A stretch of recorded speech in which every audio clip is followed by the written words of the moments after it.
Hi, welcome to Random Fact Friday, and happy Halloween. Sup? It's spooky time. Yeah, today we are playing TAMASHII, which is supposed to be like a scary platformer or something. Yeah. Oh, very scary. Spooky skeleton. Sam's Undertale. Has a fat ass. No, there's no fat on him at all. I don't want to start this Random Fact Friday with super cursed Undertale knowledge. Do you want me to look at Undertale facts? I No, can. it's not Undertale facts. It's just like, Rule 34 artists will... Yeah, and Rule 34 is don't know how skeletons work. No, it's cool. It's goo. It's all goo. Sans Undertale has a goo ass and a goo belly and a goo everything.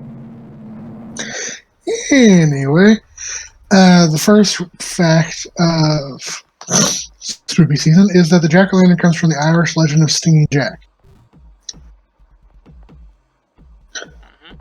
The legend has it that Stinging Jack was a conniving trickster who once didn't want to pay for his drink, so the devil made a deal with him that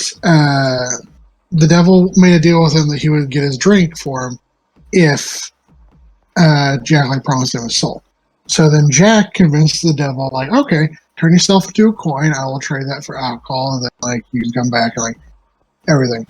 But instead of buying a drink, he pocketed the coin and then put it in his house next to a silver cross, preventing the devil from taking form. Oh. After a year, he promised to let the devil go so long as he would leave Jack alone for a year, and that if Jack died, the devil would not claim his soul. After a year, the Jack tricked the devil again to leave alone and not claim his soul.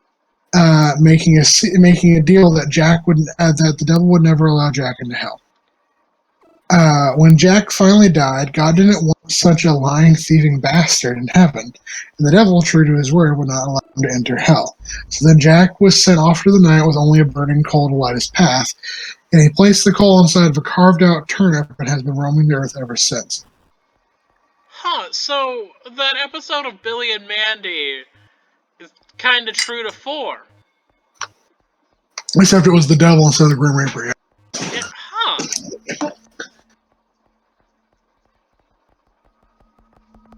And then next up is candy corn was originally called chicken feed.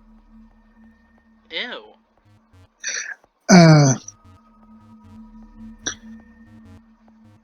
Although many would argue that candy corn tastes like chicken feed because candy corn's awful.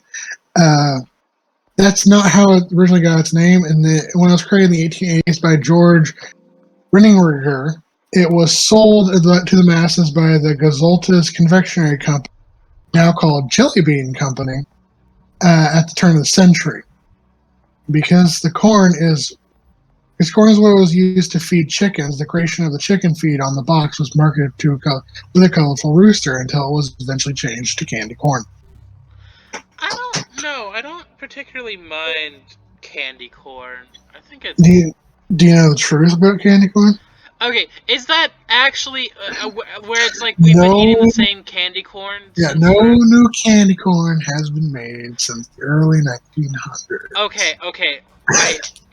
Look, I believe a lot of things, and I don't believe that because You doubting my facts? I'm doubting a fact. I'm doubting a fact that is perpetuated by the internet for years, because I know companies do shitty things. I know a lot of companies do a lot of shitty things, but I do not think that they are crazy enough to continuously use old food, because that's a hazard. It never goes bad though. I mean, I suppose. And they do wash it, and they repackage it, and they sell it again the next year. I don't know. I feel like this is a... what's the word? I feel like this is, oh, they put shit in, what's it called? And candy bars. Yeah, You're telling me that they did not have the entire concert of Woodstock in a Snickers bar? I mean, it's just to feel it. Or like all the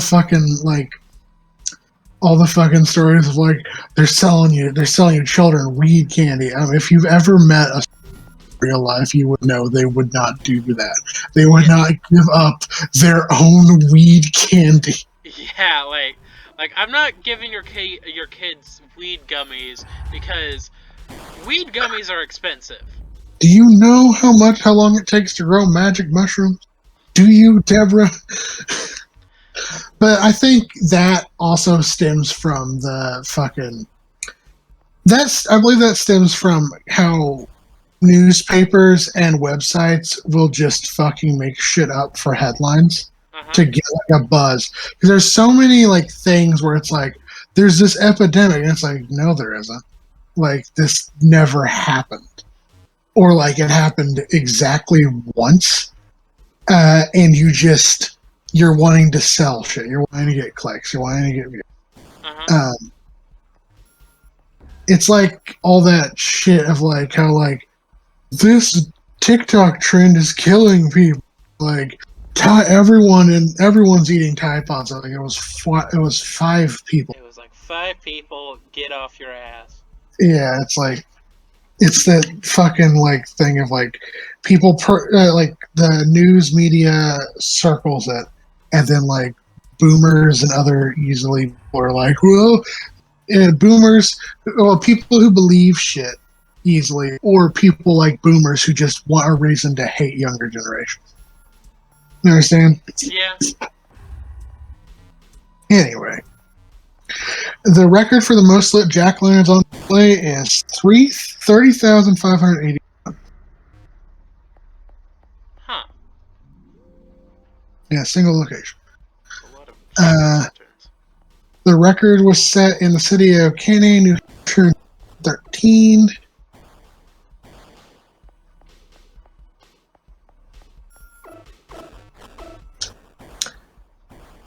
And this is the 8th time they've set the record. Nice, good for them. So I think a lot of people know this one, but trick-or-treating comes from souling, which is souling. It's believed it comes from an activity that dates back to the Middle Ages with the rituals of Samhain.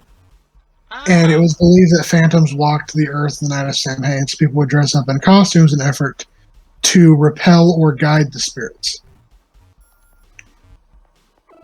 This got later supplanted by many pagan festivals by the Catholic Church, who renamed it to All Souls Day. And the act of souling became popular. The poor children and adults would go door to door, dressed as spirits, accepting food in exchange for prayers.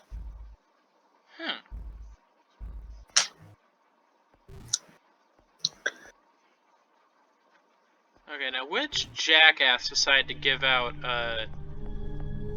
Day of the Dead? We call it Day of the Dead. It's technically the Days of the Dead, because it takes place from October 31st through to November 2nd.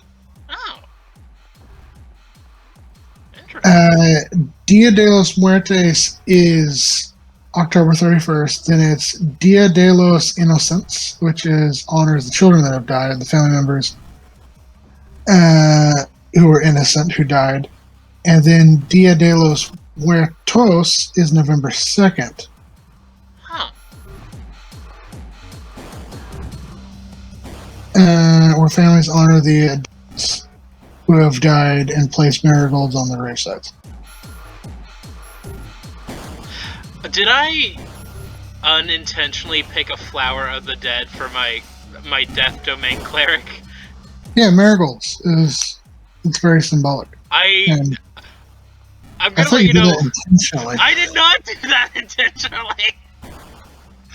Although, if you want, because your character worships, I'm fucking blanking on her name.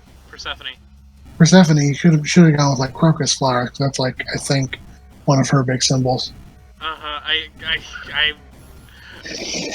Chris, you know that I'm dumb as shit. Do you really think I I mean, I based my character off of Carolina Perry. I love fucking names of Carolina.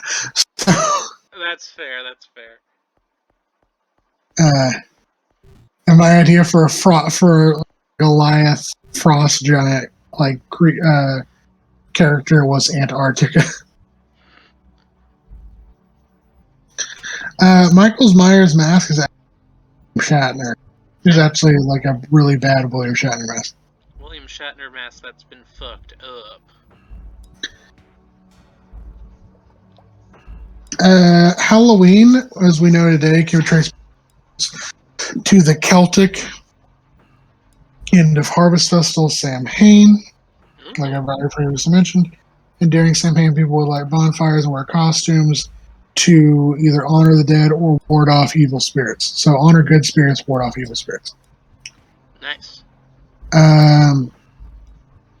And then Pope Gregory III decried November 1st, All Saints' Day, to try and incorporate some of the rituals of Samhain and convert pagans.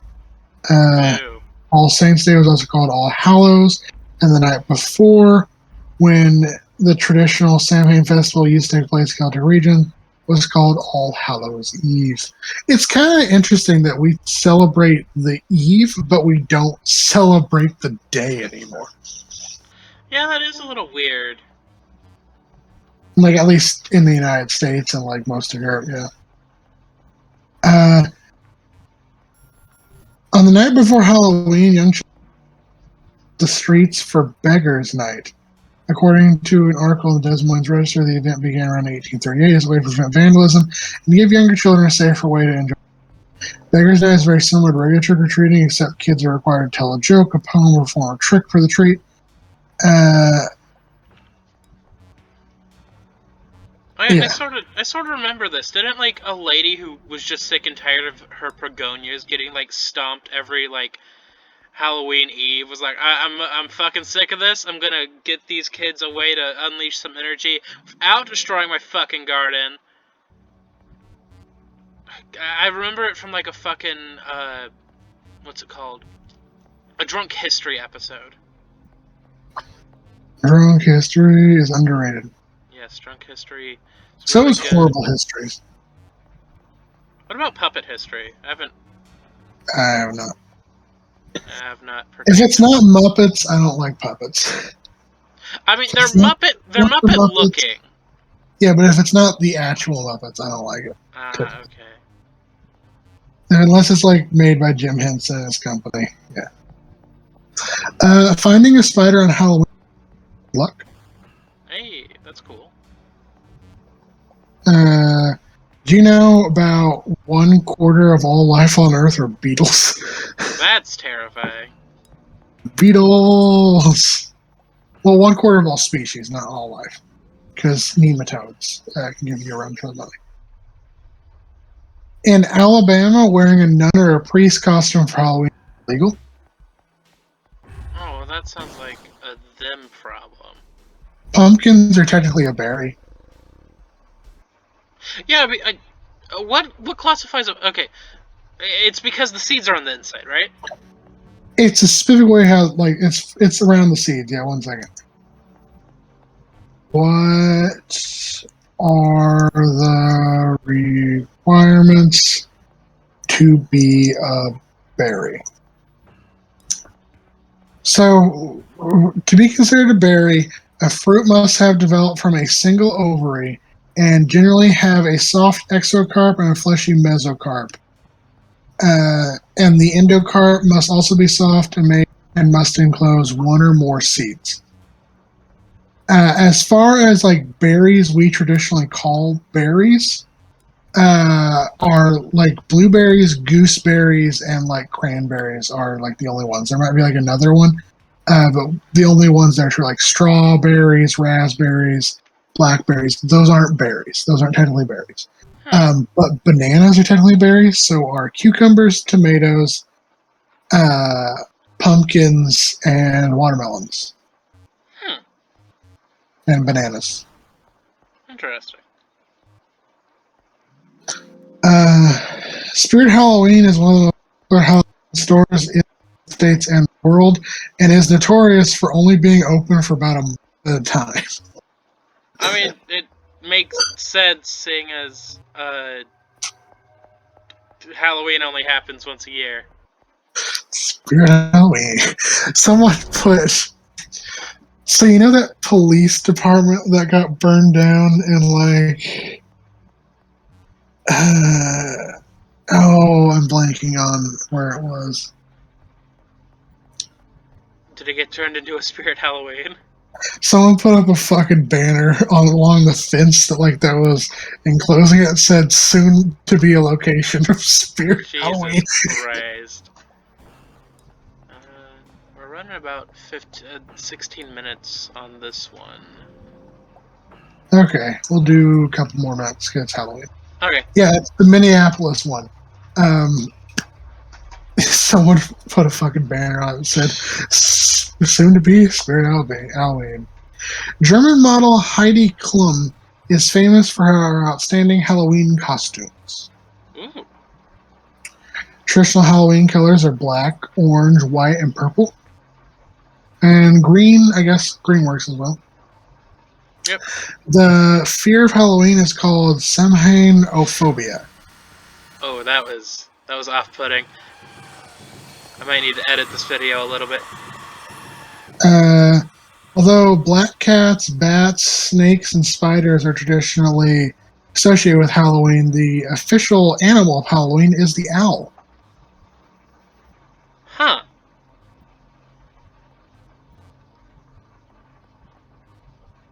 The world's record for the fastest pumpkin carving is 16.47 seconds. Nice. In Dublin, Georgia, any type of costume that covers the face is illegal. Because, like, reasons. Because you gotta get surveillance. Surveilled. The average bag of Halloween candy contains 365 teaspoons of sugar, which is about 7 times the recommended daily sugar intake for a person. Well, maybe the big dentistry should eat my ass. In Walnut Creek, California, they prohibit Halloween costumes without permits. The permits are issued to children for free if they come to town hall.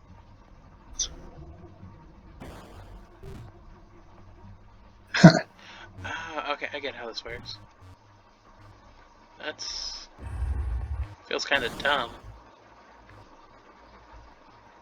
To get a permit for wearing your costume, you have to explain your costume to the town's sheriff or the city, or the mayor or city council members, and then they will either approve or deny your request for costume based off your idea. Huh. Seems really dumb. Originally, the Halloween film was going to be Babysitter Murders. Oh yeah, there's a horror game maker who sort of okay. So they originally made what's it called? They originally made what's it called? They originally made a low polygon like game that like was based off of what's it called? They basically just called it Halloween the game, but then they were afraid because that Halloween the people that made Halloween would sue them, so they changed it to Babysitter Bloodbath. That has more of a ring to it than Babysitter Murders. I know the Halloween movie was also like 21 days. Like it spanned 21 days? No, like it was all filmed in less than 21 days. Oh. It's wild. Yep. Statistical studies show that 50% of children prefer to receive chocolate on Halloween. Another 24% say they would prefer fruit-based candies. And then 10% said they enjoyed receiving gum. The rest stated they enjoyed hard candies or caramels the most. I like caramel. So I guess it ranks your Kit Kats, your Reese's, your Hershey's first, followed by like Laffy Taffies and like Wax Lips, and then you have like your gummy bears and like caramels and your like your hard candies, like the butterscotch ones that like you suck on, and then gum. I don't know who likes to receive gum on Halloween, but okay. I guess bubble gum is a common one, yeah. It really depends on, yeah. Well, I feel like it depends on what gum in general, if you know what I mean. Yeah, I guess I can recall like receiving the Hubba Bubba or whatever. Where it's like the individual pieces of gum that last maybe a minute. Mm-hmm. The word witch comes from the Old English word wicca, witche, which referred to a person who practiced Wicca. Witchy woman, whoa, whoa, whoa. And then the candy Milk Duds were originally intended to be the shape of a circle, but in mass production, the duds referred to defective or imperfect items because the Milk Duds were never quite able to solidify into a perfect circle. Huh. Okay, I get it. Count Dracula was not the vampire's original name. Originally, the famous vampire was called Count Viper, or Vampire, in Bram Stoker's novel. Numerous tall tales once suggested the Stoker got the inspiration for Dracula based on legendary figure in Romanian history, Vlad the Impaler. Yep. The American capitals of Anoka and Salem were claimed Halloween, the largest Halloween towns on Earth. These American states, yeah. My name's Sam. M&Ms have become incredibly expensive in recent years. Wonder why. Halloween is the second highest grossing holiday, however, it is nearly as grossing as Christmas, which you can see if you go to like a department store and they're already putting up Christmas shit. And like the Christmas section is way bigger than the Halloween section. I mean, I do have some tea regarding Bath and Body Works, but I can't talk about it here. If you are over the age of 13 in Belleville, Missouri, you cannot ask for Halloween candy. Boo. The law states this activity must be done by children of 13 or younger specifically. They also have the town also has a curfew. The trick-or-treaters can collect their candy from 8 to 9 p.m. Only 8 to 9? Yeah, you have exactly an hour. You're... The amount... No. Literally 1984. Wait, okay, are you making fun of, like, No, I'm saying I'm making fun of conservatives who have never read 1984 and use it for fucking everything. Because, like... No, I agree, this is bullshit. You were getting no, like, trick-or-treating done. Like an hour? An hour. You have 1 hour. Like, when I was younger, my mom, like, my family used to drive to the nicer neighborhoods to, like, get better candy, and that took, like, 30 minutes. I'm guessing this law was enacted She would be like, "We don't give candy out to the minority." I mean, we're In the almost. film Halloween, the knife sound effects were made by plunging a knife into a watermelon. That's part that feels right. We are almost to 30 minutes. Okay. Bye, guys. Hi, everyone. Have a Happy Halloween.